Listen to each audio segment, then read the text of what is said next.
In the name of Allah, the most beneficent, the most merciful. Assalamu alaikum. My name is Professor Muhammad Masood. Welcome to our channel Easy English with Professor Muhammad Masood. ये हमारी vocabulary in sentences की video है और इसमें हम पढ़ेंगे part number 17. Before I start this video lesson, again I'd like to remind कि ये जो वीडियो लेसन्स हैं ये आपकी वोकेबलरी को भी बेहतर करते हैं, आपको अच्छी लिसनिंग भी देते हैं और इससे आपकी स्पोकन भी और रिटन भी इंग्लिश अच्छी हो सकती है। तो आइए देखते हैं कि इस वीडियो लेसन में हमारे पास किस तरह के सेंटेंसेस हैं, जैसा कि अकड़ते मत फिरो, या वो तुम्हारी दुखती रग पकड़ेगा, या उसने मुझे उलझन में डाल दिया है, या वो ऐरे गैरे से बात नहीं करती, या तुम्हें अपने करतूतों का जवाब देना पड़ेगा। अच्छा, before I start the examples, मैं यहाँ ये बात भी क्लियर कर दूँ कि ये तमाम सेंटेंसेस जो हम टाइटल पर देते हैं ये वीडियो लेसन के अंदर मौजूद होते हैं, लेकिन ज़रूरी नहीं है कि इसी तरतीब से आगे एग्जाम्पल्स हों, यानी ये सेंटेंसेस आगे पीछे होते हैं। और वैसे भी हमारा वीडियो लेसन ज़्यादा से ज़्यादा से 8-9 मिनट का या 10 मिनट का है, तो अगर हम अपने नॉलेज के लिए, इल्म के लिए अगर हम 8-10 मिनट निकालते हैं और इसको वीडियो लेसन को देखते हैं तो इट्स गुड फॉर अस। तो ये सेंटेंसेस, इन तमाम सेंटेंसेस की जो इंग्लिश है वो वीडियो लेसन के अंदर मौजूद है। तो आइए अब इसकी एग्जाम्पल्स को देखते हैं। उसे काबू में रखो। अक्सर हम किसी कहते हैं यार उसे काबू में रखो यार, यानी वो बेकाबू हो गए, तो keep him on a leash, keep him on a leash. अच्छा, कीप यहाँ पर मेन वर्ब है, कीप यानी रखना, कीप, केप्ट, केप्ट, तो उसे काबू में रखो, keep him on a leash. या अगर फीमेल है तो keep her on a leash. वो ऐरे गैरे से बात नहीं करती। She doesn't talk to just any Tom, Dick और Harry. She doesn't talk to just any Tom, Dick और Harry.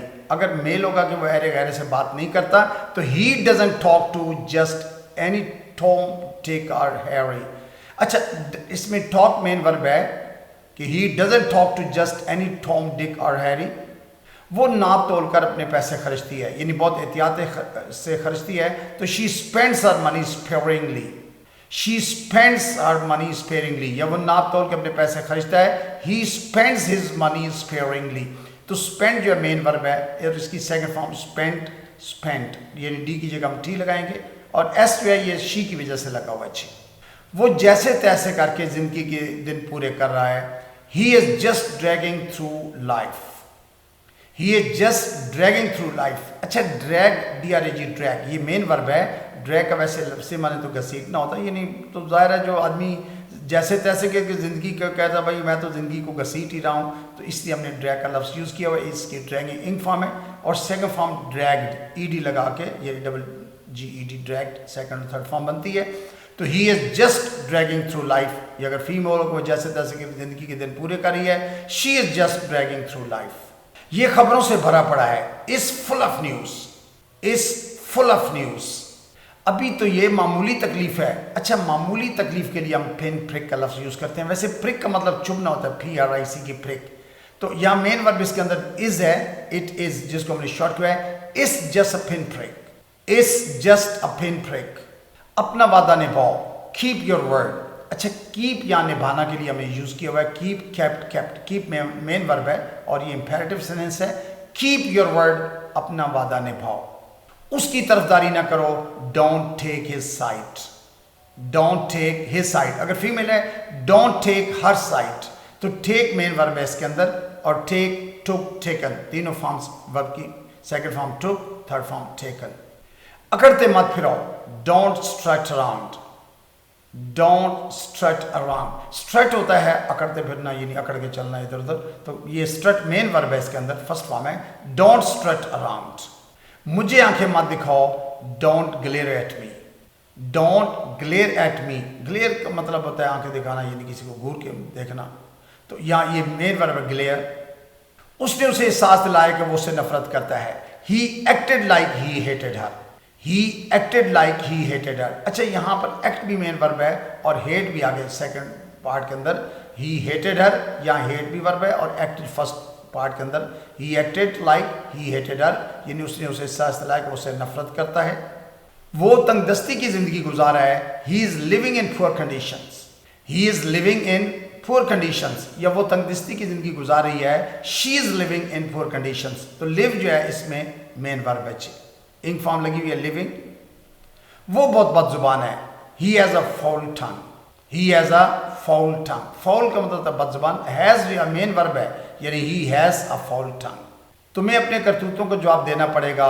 You will have to answer your actions, you will have to answer your actions. अच्छा, answer इसमें मतलब verb है, जबकि have जो है ना, यू विल हैव टू जो है ये कंपल्शन के लिए, देना पड़ेगा, मजबूरी के लिए विल हैव टू हमने इस्तेमाल किया।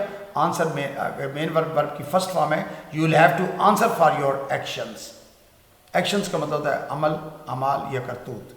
वो तुम्हारी दुखती रग पकड़ेगा, he will hit you where it hurts, he will hit you where it hurts. Hit जो है ये वर्ब है, ही विल हिट वर्ब की फर्स्ट फॉर्म है, और हर्ट जो आगे सेकंड इस्तेमाल हुआ ये भी मेन इसमें वर्ब है, हर्ट दुखना, तकलीफ देना। तो he will hit you where it hurts यानी वो तुम्हारी दुखती रग पकड़ेगा।